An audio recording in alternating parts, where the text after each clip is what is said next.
સાબરકાંઠામાં વ્યાજખોરોના આતંક યથાવત છે। વ્યાજખોરના ત્રાસના કારણે વધુ એક પરિવારે યુવાન દીકરો ગુમાવ્યો છે।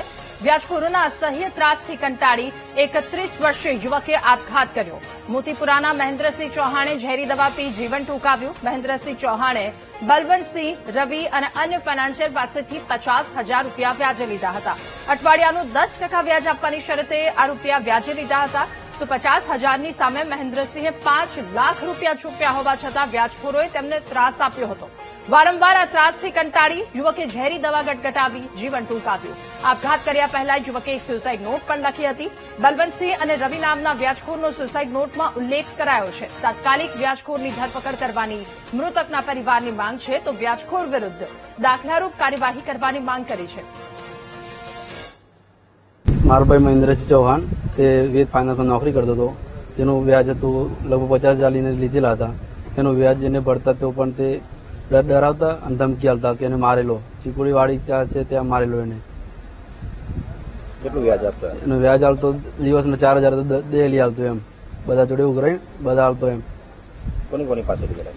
બધા મારા મામા જોડે, એના સારા જોડે, મારા જોડે પણ પ્રશ્ન લીધા। મેં પણ એને આલે હતું, મેં પણ સાથ પણ આપ્યો હતો કે તું ટેન્શન ના લે, હું આપી દઈશ પૈસા। તો પણ ધમકી બહુ આપી એને, કાલની બહુ ધમકી કાલે આપેલી। એના લીધે કોણ હતા?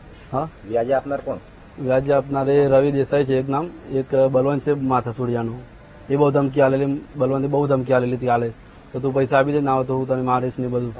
આજે વ્યાજના ત્રાસથી આજે એને જીવન ગુમાવ્યું છે।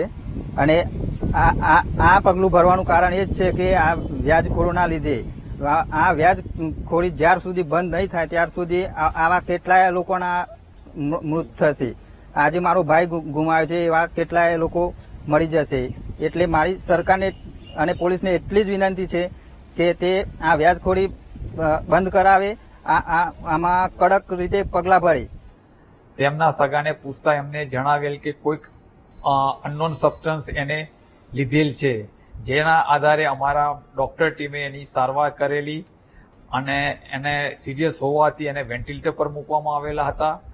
આજ રોજ સવારે લગભગ 6:30 વાગ્યાની આસપાસ એમનું મરણ થયેલ છે, પણ મરણનું ચોક્કસ કારણ જાણવા માટે પીએમ કરવા માટે એમને મોકલી આપેલ છે। ફોરેન્સિક ડિપાર્ટમેન્ટના લોકો પીએમ કરી અને શું કારણથી એમનું મૃત્યુ થયું છે એનું કારણ આવશે, એનો જવાબ આવશે પછી અમે તમને જણાવીશું।